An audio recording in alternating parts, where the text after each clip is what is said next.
It was in October 2013. With Gergely, we were traveling from Salt Lake City to Bryce Canyon.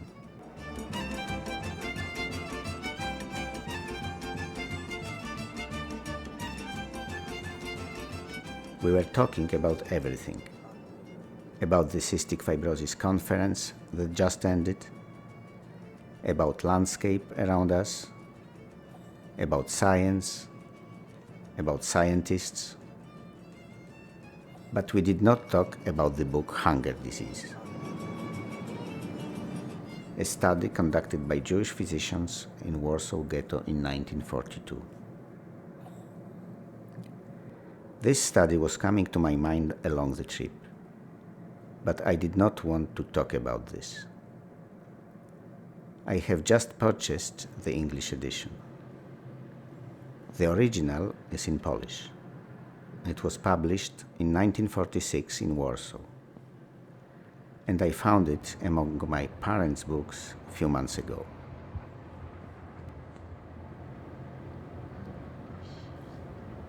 The torture of words.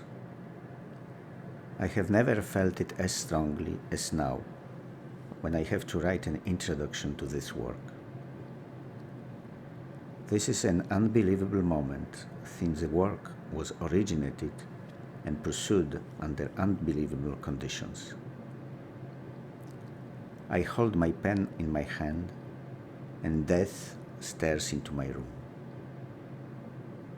It looks through the black windows of sad, empty houses on deserted streets littered with vandalized and burglarized possessions. My tongue is too pallid to present the magnitude of the defeat. I am looking for suitable words. It is torture. This work never finished. It was interrupted on July 22, 1942. This was a crucial day in the history of the Warsaw Ghetto. The day when the deportations, the mass murder began. Yes, deportations, mass murder, synonymous words in the history of the ghetto. The monstrosity of it will be fully understood only in the future. Let us be silent. In this prevailing silence lies the power and the depth of our pain, and the moines that one day will shake the world's conscience. The history of Warsaw Ghetto can be divided in two periods. Before July 22, 1942, and the period following. The first period was characterized by general hunger. The second period by massive death.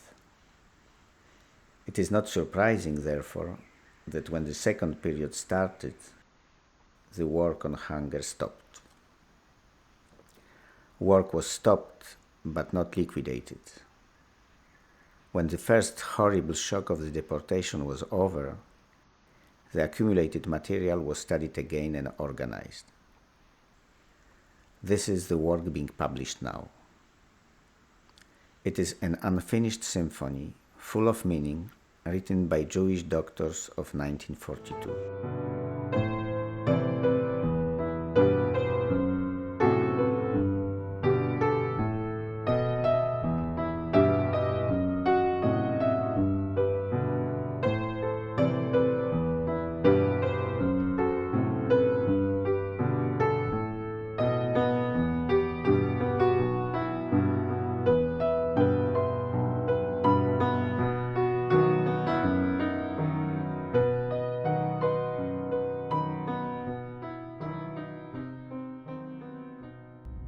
One detail should not be omitted. The work is being carried out in one of the undestroyed rooms of the cemetery buildings. This is the symbol of our living and working environment. A group of medical colleagues, themselves living constantly with hunger problem, decided the reality of their everyday grim life should become the subject of scientific work. Nobody interrupted the work, and quietly, modestly, without any advertising, the work was done. Mass extermination by mass starvation. But the creator of this monstrosity was somehow frustrated. Night and day the smugglers fought the diabolic forces that built the walls. Smuggling food from the Aryan part of Warsaw curtailed the prevalence of hunger, its spread, its tempo, and its irreversibility. Deportation became the curse of the ghetto. Where to? How? People were chased from the streets, from apartments, from basements and attics.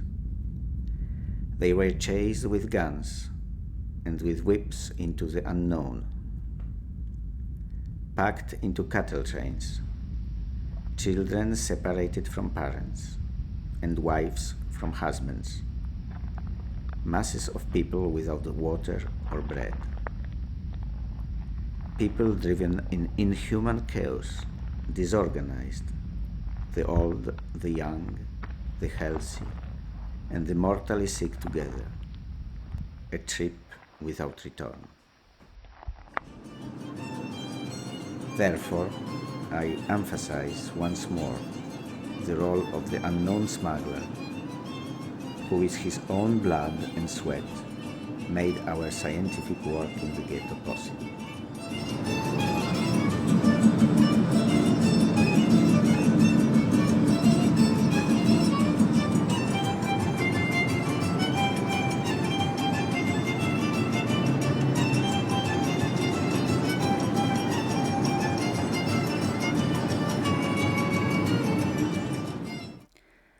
A last few words to honor you, the Jewish doctors.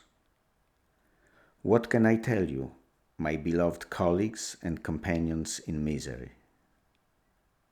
You are a part of all of us. Slavery, hunger, deportation, those death figures in our ghetto were also your legacy. And you, by your work, could give the henchman the answer. Non omnis moriar. I shall not wholly die. Dr. Israel Milejkowski,